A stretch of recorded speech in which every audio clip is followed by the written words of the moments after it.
Hello and welcome to sports 24। আমি কৌস্তব রয়েছি আপনাদের সঙ্গে খেলাধুলার যাবতীয় আপডেট নিয়ে।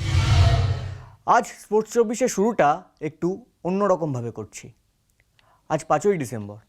আজ থেকে 16 বছর আগে ভারতীয় ফুটবলে এক মর্মান্তিক ঘটনা ঘটে গিয়েছিল। ব্যাঙ্গালোরে ফেডারেশন কাপ ফাইনালে খেলা চলছিল মোহনবাগান আর ডেম্পোর। সেই ম্যাচের নায়ক ক্রিশ্চিয়ানো জুনিয়র খেলতে খেলতে মাঠেই মারা যান। ম্যাচে 2-0 গোলে জিতে চ্যাম্পিয়ন হয় ডেম্পো। দুটো গোলই করেছিলেন ব্রাজিলিয়ান স্ট্রাইকার। প্রথম গোলের পর উচ্ছ্বাসে মেতেছিলেন, কিন্তু দ্বিতীয় গোলটি করার সময় মোহনবাগানের গোলরক্ষক সুব্রত পালের সঙ্গে সংঘর্ষ হয় জুনিয়রের। মাঠেই মারা যান তিনি। ভারতীয় ফুটবল শোকে স্তব্ধ হয়ে গিয়েছিল। ডেম্পোর হয়ে সেদিন দুর্গ সামলাচ্ছিলেন অভিজিৎ মণ্ডল। আমরা কথা বলেছিলাম তার সঙ্গে। সেদিনের সেই দুরূহ স্মৃতি এখনও অভিজিতের চোখে ভাসে। স্পোর্টস 24-কে দেওয়া সেই প্রতিক্রিয়া আমরা শুনে নেব। যখন ধরো মাঠে এরকম ঘটনা ঘটেছে, সত্যি কথা বলতে কিন্তু আমরা কেউই জানতাম না প্লেয়াররা যে মাঠে অলরেডি মারা শেষ ত্যাগ করে ফেলেছে মাঠের মধ্যেই। আমরা কিন্তু ম্যাচটা শেষ করেছিলাম এবং তারপরে যখন আমরা তখনও জানি না, ম্যাচ শেষের পরেও আমাদের কেউ কিছু খবর দেয়নি। ট্রফি নিয়েছি, আমরা কোনো সেলিব্রেশন করিনি। ট্রফি নিয়ে সঙ্গে সঙ্গে আমরা ওখান থেকে স্ট্রেট অ্যাওয়ে আমাদের মানে হসপিটালে গেছি। হসপিটালে গিয়ে তারপরে দেখি একটা সাদায় তোমার চাদর মোড়া একটা লাশ, মানে তোমার ডেড বডি যাকে বলি আমরা, সেই ডেড বডি, এবং তখন আর বুঝতে অসুবিধা হয়নি আমাদের। 2021 সালের ফিফা ক্লাব বিশ্বকাপ অনুষ্ঠিত হবে জাপানে। শুক্রবারই তা জানালেন FIFA president Gianni Infantino. Covid পরিস্থিতির জন্য পিছিয়ে গিয়েছে ক্লাব বিশ্বকাপ। চলতি বছরে ক্লাব বিশ্বকাপ অনুষ্ঠিত হবে কাতারে। ফেব্রুয়ারির 1 থেকে 11 তারিখ পর্যন্ত চলবে খেলা। 2021 সালের ক্লাব বিশ্বকাপ হবে ডিসেম্বরে, অর্থাৎ একই বছরে দুটি ক্লাব বিশ্বকাপ অনুষ্ঠিত করবে ফিফা। এর আগে 8 বার ক্লাব বিশ্বকাপ অনুষ্ঠিত হয়েছে জাপানে।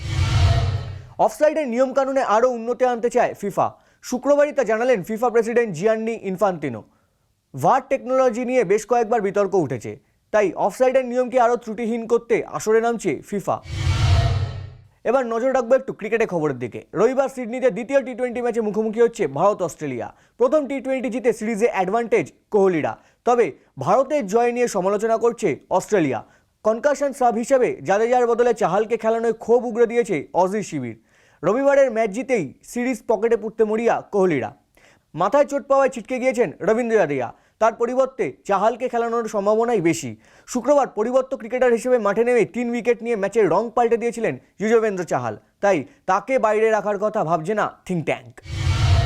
অস্ট্রেলিয়ার বিরুদ্ধে প্রথম টি-20তে ভারতের কনকাশন সাব নিয়ে যাবতীয় বিতর্কের সূত্রপাত। ম্যাচ শেষে অস্ট্রেলিয়ার কোচ জাস্টিন ল্যাঙ্গার্ডের ভারতীয় দলের কনকাশন সাব নিয়ে প্রশ্ন তোলেন। এমনকি মাইকেল ভন, টম মুডির মতো প্রাক্তন ক্রিকেটাররাও সোশ্যাল নেটওয়ার্কে এটা নিয়ে প্রশ্ন তোলেন। খেলা শেষ হওয়ার পর ম্যাচ রেফারি ডেভিড বুনের সঙ্গে ঝগড়া করতেও দেখা যায় অজি কোচ জাস্টিন ল্যাঙ্গার্ডকে। সমস্ত বিতর্ককে পিছনে ঠেলে দিয়ে ভারতের প্রাক্তন অধিনায়ক সুনীল গাভাস্কার বলেন, ম্যাচ রেফারি একজন অস্ট্রেলিয়ান, এমনকি তিনি একজন অস্ট্রেলিয়ান প্রাক্তন ক্রিকেটার যার নাম ডেভিড বুন। তিনি যখন জাদেজার বদলি হিসাবে চাহালকে খেলানোর অনুমতি দিয়েছেন, তাহলে এত বিতর্ক কেন? জাদেজাও স্পিন করেন, চাহালও স্পিন করেন। ম্যাচ রেফারি যদি অনুমতি দিয়ে থাকেন, তাহলে কেন এই বিষয়টা নিয়ে এত কথা উঠছে? ইংল্যান্ডে খেলতে গিয়ে বর্ণবিদ্বেষের শিকার হয়েছেন চেতেশ্বর পূজারা। চাঞ্চল্যকর অভিযোগ তুললেন ইংল্যান্ডের কাউন্টি দলের ইয়র্কশায়ারের এক প্রাক্তন কর্মী। ইয়র্কশায়ার ক্রিকেট ফাউন্ডেশনের কমিটি ডেভেলপমেন্ট অফিসার হিসেবে নিয়োগ হয়েছিলেন আজিম রফিক নামে এক ব্যক্তি। প্রতিষ্ঠানের বিরুদ্ধে বর্ণবিদ্বেষের অভিযোগ করেন তিনি। বর্ণবিদ্বেষের জেরে 6 মাসের মধ্যেই চাকরি ছেড়ে দিতে বাধ্য হন তিনি। তার সমর্থনে কথা বলেছেন প্রাক্তন ক্যারিবিয়ান ক্রিকেটার টিনো বেস্ট এবং পাক ক্রিকেটার রানা নাভেদ। বর্ণবিদ্বেষের উদাহরণ টানতে গিয়ে আজিম বলেন, ইয়র্কশায়ারে পূজারাও তার শিকার হয়েছেন। মার্কিন মুলুকে franchise cricket tournament major league cricket খেলার জন্য জাতীয় দল থেকেই অবসর নিয়ে ফেললেন কোরে অ্যান্ডারসন। 3 বছরের জন্য মেজর লিগ ক্রিকেটের সঙ্গে চুক্তিবদ্ধ হলেন এই ক্রিকেটার। একসময় একদিনের ক্রিকেটের দ্রুততম সেঞ্চুরির মালিক ছিলেন কোরে অ্যান্ডারসন। 36 বলে সেঞ্চুরি করেছিলেন তিনি, যদিও পরে অ্যান্ডারসনের সেই রেকর্ড ভেঙে দেন এবি ডিভিলিয়ার্স। স্পোর্টস 24 আজকের মতো এই পর্যন্তই। যাবতীয় আপডেট জানতে আপনাদের নজর থাকুক 24 ঘন্টার ইউটিউব পেজে।